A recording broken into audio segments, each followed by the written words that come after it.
नमस्कार, हमारे खास प्रोग्राम आंखें में आपका स्वागत है।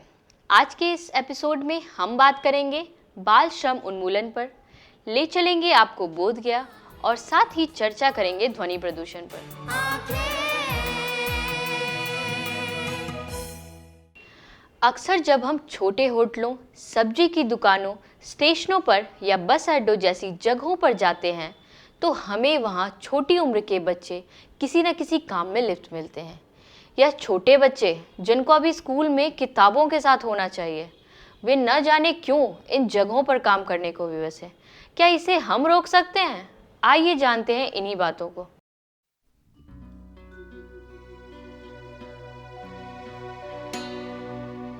क्यों नहीं करते हो? मैं मगे इसलिए नहीं करता। मैंने और घर में कोई नहीं है? माँ बहन है। और तो तुम ही मैंने ये बेच के कभी घर चलाता।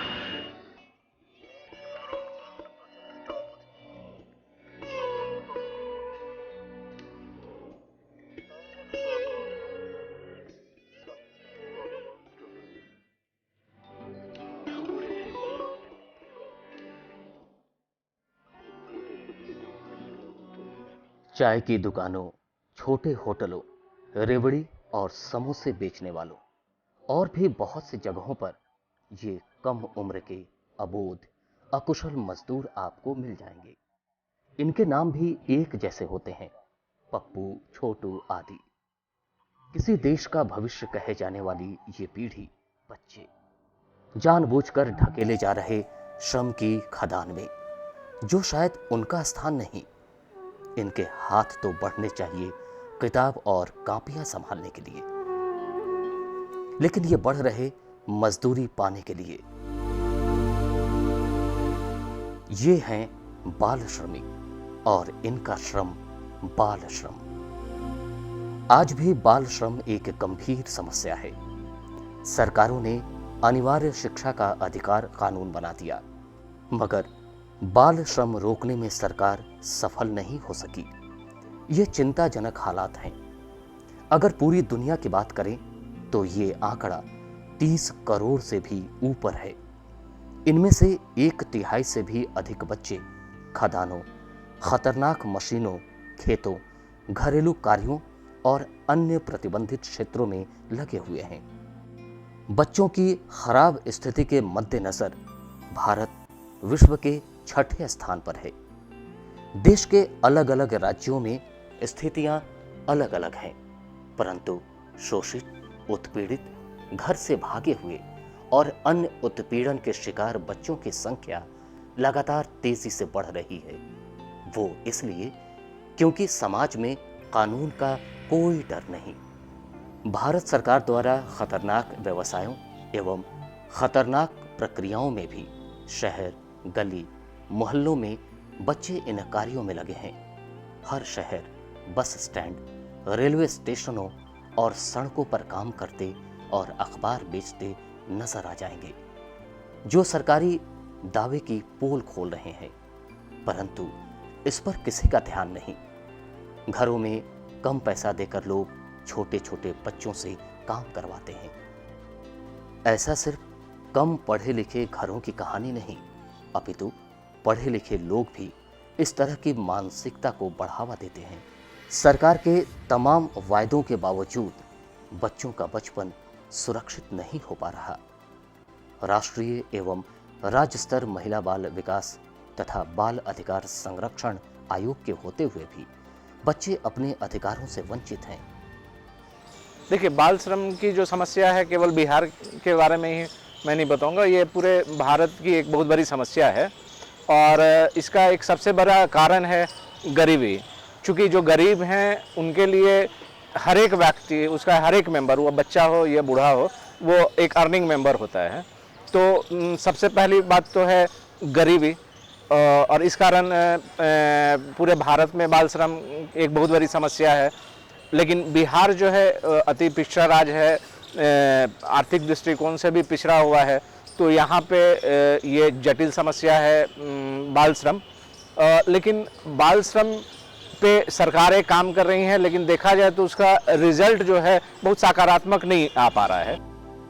जिन खतरनाक व्यवसायों एवं प्रक्रियाओं में बाल मजदूरी निषिद्ध है, उन पर सरकार को निगरानी रखनी चाहिए।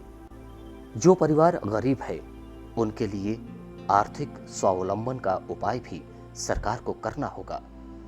अगर हम सच में बाल श्रम को जड़ से खत्म करना चाह रहे हैं तो हमें इससे संबंधित सभी नियमों को तत्काल प्रभावी ढंग से लागू करना होगा। बाल श्रम उन्मूलन की दिशा में राज्य सरकार द्वारा एक बहुत महत्वपूर्ण कदम उठाए गए हैं। इसके लिए एक चाइल्ड लेबर ट्रैकिंग सिस्टम बनाया गया है। इसमें अब तक 3489 बच्चों का नाम CLTS में दर्ज है। इनको हम लोग ट्रैक कर रहे हैं कि ये फिर से वहाँ न चले जाएं, और लगभग 804 CLTS में दर्ज बच्चों को हम लोग 25,000 रुपये के दर से कुल 2 करोड़ 1 लाख रुपये राशि उन बच्चों के बीच वितरित कर चुके हैं 25,000 की दर से। इसके अलावे हम लोग एक व्हाट्सएप नंबर भी जारी किया है जिसका नंबर है 947112299133।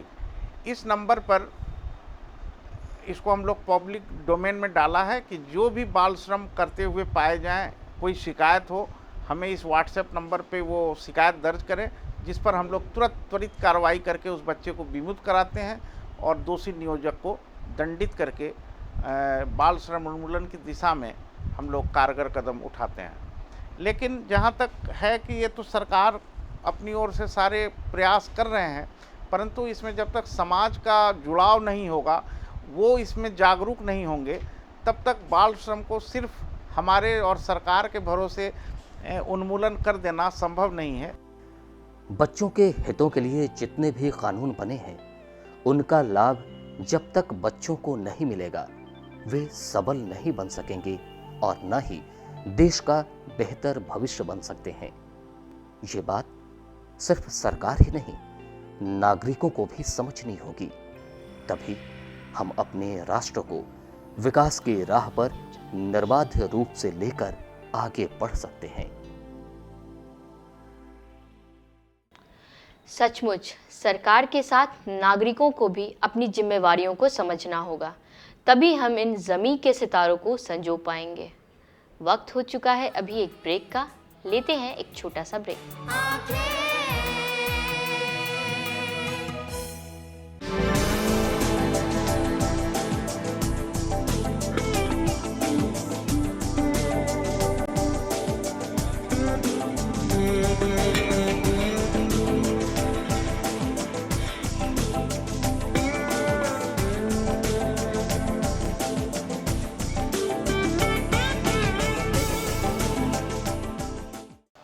DD बिहार के आंखें कार्यक्रम और उसके पूरी टीम को हमारी ओर से हार्दिक शुभकामनाएं। मेरी शुभकामना है कि वो अपने काम में, अपने मुकाम में आगे बढ़े। कार्यक्रम आंखें के प्रोड्यूसर गौरव सिंह और पूरी टीम को ढेर सारी शुभकामनाएं कि ये आगे बढ़े और इसका नाम रोशन हो।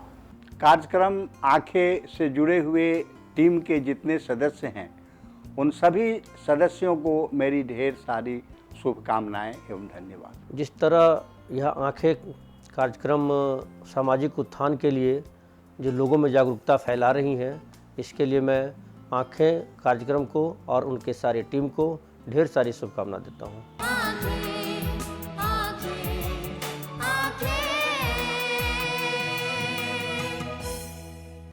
ब्रेक के बाद आपका स्वागत है।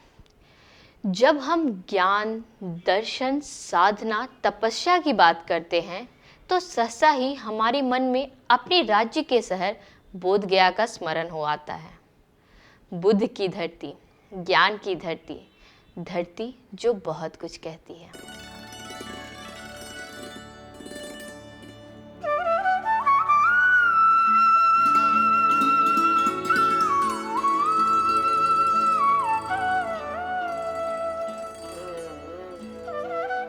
बिहार राज्य की राजधानी पटना के दक्षिण पूर्व दिशा और इसी दिशा में लगभग 100 किलोमीटर का सफर हमें पहुंचा देता है एक ऐसे कालखंड में जहां चारों ओर फैली है ज्ञान की सुगंध, रोशनी, दर्शन की।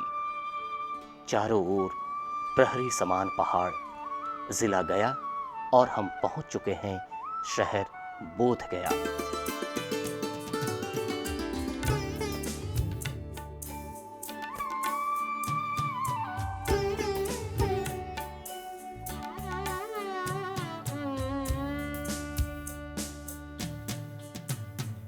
पहुंच चुके हैं संबोधि द्वार, जो मुख्य द्वार है महाबोधि मंदिर जाने का। तो चलिए चलते हैं मंदिर की ओर।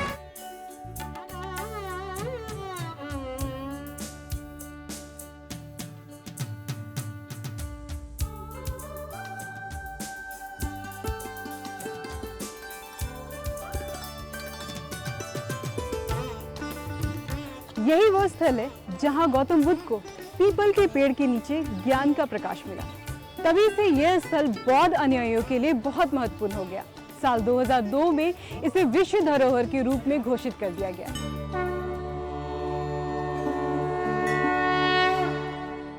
यही वो स्थल है जहां बोधि पेड़ के नीचे तपस्या में लीन बुद्ध को ज्ञान का प्रकाश मिला, और तभी से ये स्थल बौद्ध धर्म के अनुयायियों के लिए अति महत्वपूर्ण हो गया। और साल 2002 में ये शहर यूनेस्को द्वारा विश्व विरासत स्थल घोषित किया गया। आइए पलटते हैं पन्नों को। ये है महाबोधि मंदिर। किंवदंती है कि इस मंदिर में स्थापित बुद्ध की मूर्ति का संबंध स्वयं भगवान बुद्ध से है। कहा जाता है कि जब ये मंदिर बन रहा था तो इसमें बुद्ध की मूर्ति स्थापित करने की बात हुई, मगर ऐसा कोई शिल्पकार न मिल सका जो भगवान बुद्ध की आकर्षक मूर्ति बना सके। अचानक एक दिन एक व्यक्ति आया और उसने मूर्ति बनाने की इच्छा जाहिर की, लेकिन उसकी कुछ शर्त थी। उसकी शर्त के अनुसार उसे एक पत्थर का स्तंभ और एक दिया दिया जाए, और साथ ही 6 महीने का समय दिया जाए तथा समय से पहले कोई मंदिर का दरवाजा न खोले। लोगों ने शर्त मान ली, परंतु लोग धैर्य न रख सके और तय समय से 4 दिन पहले ही मंदिर का दरवाजा खोल दिया। अंदर एक सुंदर मूर्ति थी। सिर्फ उसकी छाती को छोड़ सब सुंदर था। ये हिस्सा अभी पूरी तरह से तराशा नहीं गया था। कुछ समय बाद वहां एक बौद्ध भिक्षु रहने आए, लेकिन इस संबंध में मंदिर के पूर्व पुजारी क्या कहते हैं, आइए उन्हीं की जुबानी सुनते हैं। सम्राट अशोक जब उज्जैन से कवरण के बाद पाटलिपुत्र जो आज पटना है, वहाँ पर राजगद्दी बैठे, तो वहाँ उनके जब कलिंग युद्ध के बाद शांति नहीं मिली थी, इसके बाद उनको जो गुरु मिले बनते हैं मोदगली पुत्र थे, उनके द्वारा उन्हें देशना हुई, धर्म देशना किया, धर्म का जानकारी हुई। तब वो यहाँ बोध गया पधारे। उन्होंने देखा तो ये जीर्ण शीर्ण अवस्था में पेड़ खड़ा था, तो आए और उन्होंने जीर्ण शीर्ण अवस्था में देखा। उनके मन में ऐसा हुआ कि ये जगह भगवान बुद्ध ज्ञान प्राप्त किए हैं, तो यहाँ कोई ऐसा स्ट्रक्चर बनाया है जो सदियों तक खड़ा रहे। तो उनके दिमाग में आया तो ये महाबोधि विहार जो आप देख रहे हैं, इस ज़मीन से लेकर 30 फुट की ऊंचाई तक सम्राट अशोक ने इसको बनाया, और आगे चलकर कनिष्क और हर्षवर्धन ने इसको पूरा किया। और आगे चल करके जो आप अंदर मूर्ति भगवान बुद्ध की देख रहे हैं, ये भूमि स्पर्श मुद्रा में है। जैसे भगवान बुद्ध बैठ कर ज्ञान प्राप्त किए, तो उसी मुद्रा में ये इस मूर्ति इस बात का सिंगल है कि इस ऐसी ही मुद्रा में बैठ करके बुद्ध प्राप्त किया। तो राजा महिपाल जो पाल वंशज थे, उन्होंने ये मूर्ति लगभग 1000 साल पुरानी 10वीं शताब्दी की मूर्ति है। ये मंदिर मुख्य मंदिर के नाम से भी प्रसिद्ध है। उसकी बनावट सम्राट अशोक द्वारा बनवाए स्तंभों से मेल खाती है। यहाँ मंदिर में बुद्ध की बहुत बड़ी मूर्ति पद्मासन की मुद्रा में है। मंदिर के चारों ओर आप पत्थर की नक्काशीदार रेलिंग देख रहे हैं। ये यहाँ प्राप्त सबसे पुराने अवशेषों में से एक है। मंदिर परिसर का दक्षिण पूर्व भाग एक समृद्ध पार्क के रूप में विकसित है, जहाँ बौद्ध भिक्षु साधना करते हैं। यहाँ उन 7 स्थानों को भी चिन्हित किया गया है जहाँ भगवान बुद्ध ने ज्ञान प्राप्ति के बाद 7 सप्ताह व्यतीत किया था। यहाँ एक विशाल पीपल का वृक्ष है जो मुख्य मंदिर के पीछे है। वर्तमान का बोधि वृक्ष अपनी पीढ़ी का 5वां है। मुख्य मंदिर के पीछे लाल बलुए पत्थर की 7 फीट ऊंची बुद्ध की मूर्ति है जो वज्रासन मुद्रा में है। इसके आगे भूरे बलुए पत्थर पर बुद्ध के विशाल पद्य चिन्ह बने हुए हैं। इन्हें धर्म चक्र प्रवर्तक का प्रतीक माना जाता है। बुद्ध की बोधि वृक्ष के सामने खड़ी अवस्था में मौजूद मूर्ति को अनिमेष लोचन कहा जाता है। कहते हैं ज्ञान प्राप्ति के बाद बुद्ध ने दूसरा सप्ताह इसी बोधि वृक्ष के सामने बिताया। मुख्य मंदिर के उत्तर पूर्व दिशा में अनिमेष लोचन चैत्य बना हुआ है। मुख्य मंदिर का उत्तरी भाग चक्रमाना नाम से जाना जाता है। बुद्ध के प्रतीक रूप से काले पत्थर का कमल फूल बना है। भगवान बुद्ध ने चौथा सप्ताह रत्नाधारा में बिताया जो कि मंदिर के उत्तर पश्चिम भाग में एक छत विहीन भग्नावशेष है। ऐसा माना जाता है कि भगवान बुद्ध ने मुख्य मंदिर के उत्तरी दरवाजे से थोड़ी दूर स्थित अजपाला निक्रोधा वृक्ष के नीचे अपना 5वां सप्ताह बिताया। उन्होंने छठा सप्ताह मंदिर के दाईं ओर मौजूद मूचालिंडा झील के नजदीक व्यतीत किया था। इस झील के मध्य में बुद्ध की मूर्ति स्थापित है। इस मूर्ति में एक विशाल सांप बुद्ध की रक्षा कर रहा है। कहते हैं प्रार्थना में जब बुद्ध तल्लीन हो गए थे तो वो मूसलाधार बारिश में फंसे तो सांपों का राजा मूचालिंडा अपने निवास से बाहर आया और बुद्ध की रक्षा की। इस मंदिर परिसर में राजयातना वृक्ष है जो दक्षिण पूर्व दिशा में स्थित है। यहां बुद्ध ने अपना 7वां सप्ताह वृक्ष के नीचे बिताया।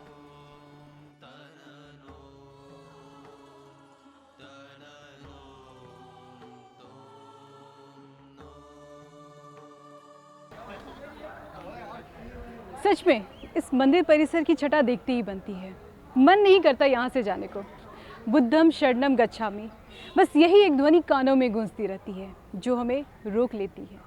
लेकिन हम आपको लिए चलेंगे अपने संग कुछ और पन्ने पलटने के लिए। तब तक के लिए करिए इंतजार।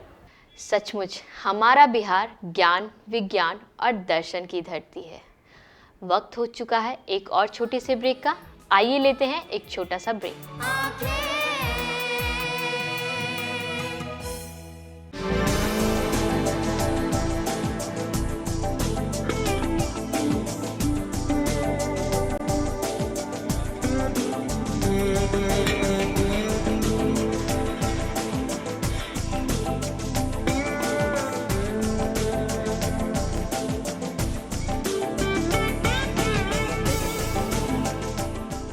आंखें कार्यक्रम के तहत नई पारी की शुरुआत करने के लिए पूरी टीम को शुभकामना और बिहार की राजनीति और देश की राजनीति को नई स्वरूप में और सकारात्मक चीज़ों को सामने लाने के लिए मैं पूरी टीम को शुभकामना देता हूं। मुझे बहुत ही प्रसन्नता हो रही है यह जान करके कि आंखें कार्यक्रम दोबारा आ रहा है। मेरी हार्दिक शुभकामनाएं हैं कि यह बहुत ही ऊंचे स्तर तक जाए और इसका बहुत बड़ा नाम हो। आंखें की पूरी टीम के लिए मेरी शुभकामनाएं।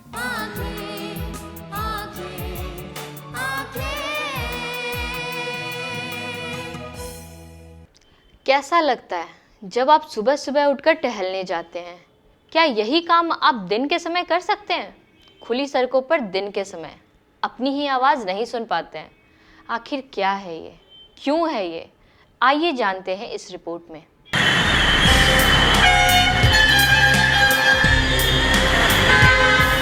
मोटर वाहनों से भरी सड़क, चारों ओर शोर, कल कारखानों में होता काम, उससे पैदा होता शोर, उड़ता हवाई जहाज, रेलगाड़ी की सीटी और उसका घनी आबादी के इलाके से शोर करते गुजरना, रोड पर जोर जोर से बात करता आदमी। सुन रहे हैं आवाजें? कितनी देर सुन सकते हैं आप?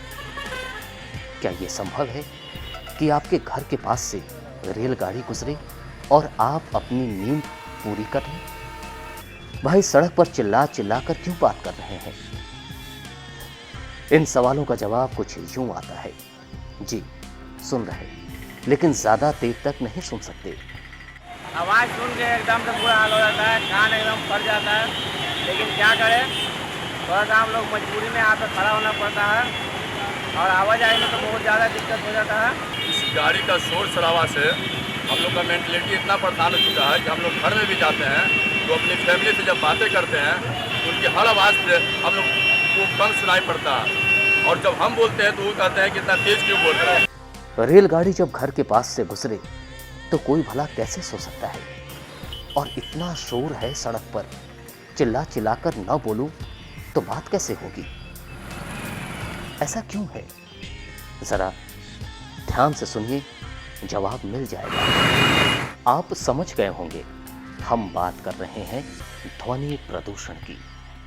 किसी भी प्रकार की अनुपयोगी ध्वनि जिससे मानव और जीव जंतुओं को परेशानी होती है, ध्वनि प्रदूषण कहलाता है।